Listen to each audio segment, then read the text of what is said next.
हमारे साथ उनली के सीनियर रहनुमा हसन इकबाल साहब मौजूद हैं। हसन इकबाल साहब बहुत शुक्रिया। हसन इकबाल साहब, जाहिर है मुल्की सियासत में एक दफ़ा फिर हलचल मची है।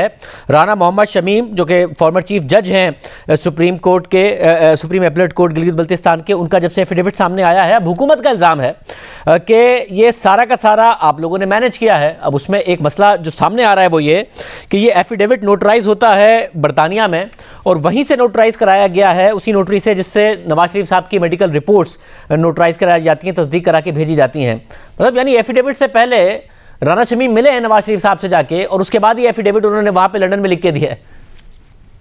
देखिए, मैं समझता हूं कि हुकूमत इस किस्म की बातें सिर्फ उस हकीकत को धुंधलाने के लिए इस्तेमाल कर रही है कि जो उनके एफिडेविट से सामने आई है।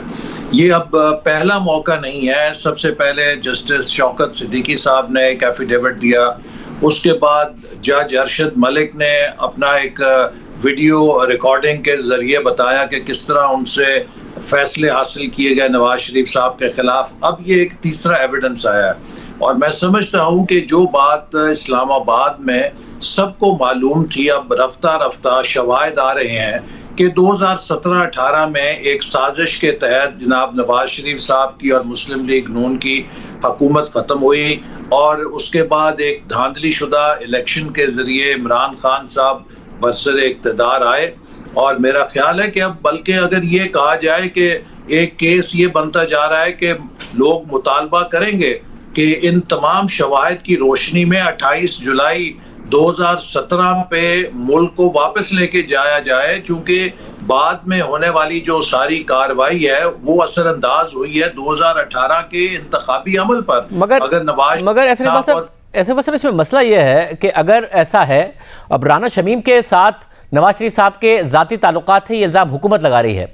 मगर जब आप एविडेंस देखते हैं, अगर राना शमीम साहब सामने आ रहे थे तो वो अदालत में जाके रुजू कर सकते थे कि जी मैं एक एविडेंस के तौर पर ये बात सामने रखना चाहता हूँ, अदालत में जाके एफिडेविट देते, या फिर 10 नवंबर को अगर ये एफिडेविट साइन हुआ है तो आप ये बरतानिया में जाके एफिडेविट होना, तो यानी नवाज शरीफ साहब से मुलाकात हुई है ना, इस बात की आप तस्दीक करेंगे कि इनकी मुलाकात हुई है, उसके बाद ये एफिडेविट हुआ है? मेरे पास ऐसी कोई मालूमात नहीं है कि उनकी नवाज शरीफ साहब से मुलाकात हुई है।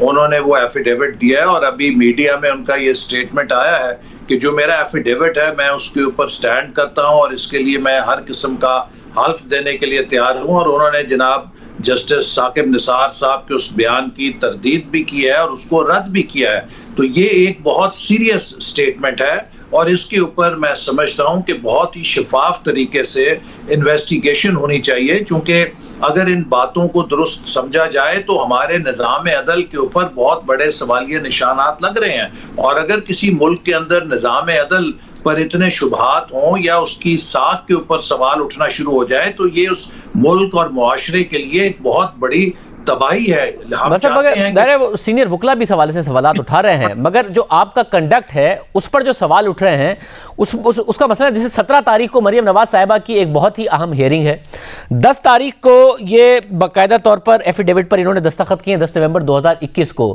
तो और अब ये सामने आ गया है हियरिंग से पहले, तो इसका मतलब है कि हियरिंग को जो उनकी अपनी समात होनी है और एक बहुत अहम केस की समात होनी है उसको मुतासिर करने की कोशिश है। वरना ये तो सारी चीज़ें, चाहे वो अरशद मलिक की वीडियो हो, उसे रिकॉर्ड का हिस्सा बनाए, सबूत के तौर पर पेश करें और फिर उसकी बुनियाद पर अदालत से रिलीफ मांगा जाए।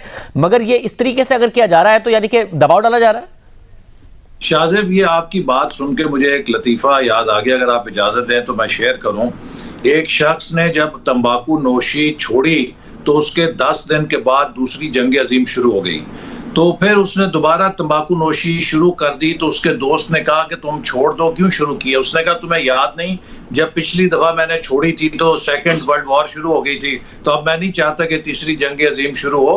बात यह कि इन दोनों चीज़ों को कनेक्ट करना मुनासिब नहीं है, दो अलहदा वाक़यात हैं। और मैं समझता हूँ कि ये एक इतनी संगीन बात है कि इसके ऊपर पाकिस्तान की अदलिया को नोटिस लेना चाहिए और इस वाक़े की साफ और शफाफ तहकीकात होनी चाहिए। कोई भी शख्स, इस्लामाबाद हाई कोर्ट ने नोटिस ले लिया है, मगर अब इसमें एक और अहम बात यह है कि एफिडेविट में जिस मौजूद इस्लामाबाद हाई कोर्ट के जज का नाम लिखा गया है वो उस बेंच का हिस्सा नहीं थे, तो ये प्रेशराइज करने के लिए है।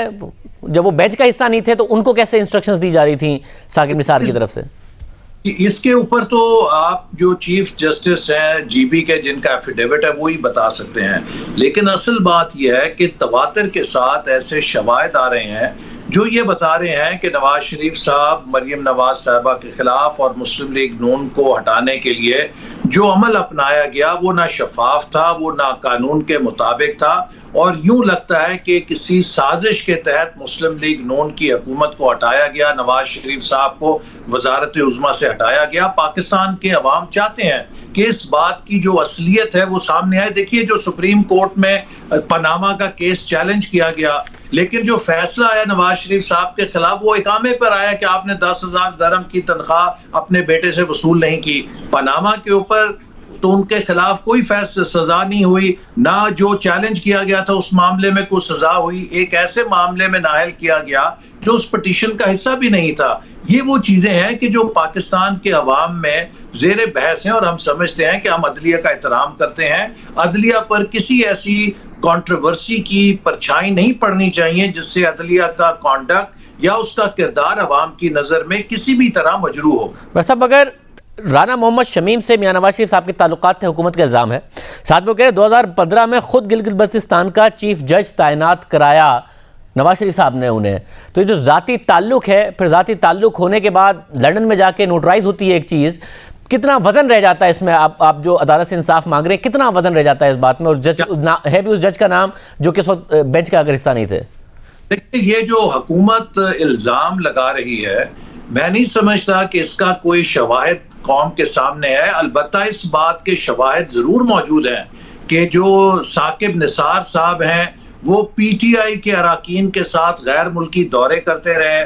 पीटीआई के लोग उनकी डैम फंड के अंदर उनके साथ बरतानिया में फंड रेजिंग करते रहे। तो अगर आप जस्टिस साकिब निसार साहब और पीटीआई का नेक्सस बनाएंगे या ढूंढेंगे, उसके तो आपको बहुत ज्यादा मज़ाहिर या सबूत मिल जाएंगे। लेकिन अभी तक कोई पब्लिक डोमेन में ऐसी चीज नहीं है कि जो राना शमीम साहब को नवाज शरीफ साहब के साथ कनेक्ट करे। ये हुकूमत के इल्जामात हैं। अलबत्ता जस्टिस साकिब निसार साहब तो ओपनली पीटीआई के सेनेटर्स और उनके अराकीन के साथ वलायत के दौरे करते रहे और पूरा एक मुश्तरका तौर पे नाम नेहाद डैम कैंपेन फंड के लिए वो मुहिम चलाते रहे। 13 अरब रुपए उन्होंने खर्च किए तशरीही मुहिम पे, और 10 अरब रुपया सरकारी मुलाजमीन की तनख्वाहों से काट के डैम फंड में इकट्ठा किया। मैंने तब भी कहा था कि इतने बड़े डैम चंदों और सदकों से नहीं बनते, ये इनके लिए फाइनेंसिंग आपको रेज करनी पड़ती है और सिंडिकेटेड लोन लेना पड़ेगा। और उस वक्त मेरे खिलाफ पीटीआई की ब्रिगेड ने पूरी कैंपेन चलाई थी कि आप क्या बात कर रहे हैं, हम तो चंदों से डैम बना के दिखाएंगे। आज मुझे बताएं कि वो डैम फंड कहाँ है और कहाँ जो डैम फंड के हवाले से सवालात उठते हैं और जो खुद जस्टिस साकिब निसार के कंडक्ट पर सवालात उठते हैं, वो क्या जवाब दे देते हैं राना मोहम्मद शमीम के कंडक्ट के हवाले से? अगर हुकूमत सवालात उठा रही है और आप कह रहे हैं कि हुकूमत एविडेंस सामने लाए, तो उम्मीद करते हैं कि लाएगी। मगर अगर अब आपको लगता है कि आपका केस इतना तगड़ा है, जज अरशद मलिक का मामला आया, जस्टिस शौकत अजीज सिद्दीकी का मामला आया, अब जस्टिस राना मोहम्मद शमीम का मामला आ गया है, तो मियां नवाज शरीफ साहब फिर पाकिस्तान आके सामना करने को तैयार हैं अब अगर केस इतना तगड़ा है?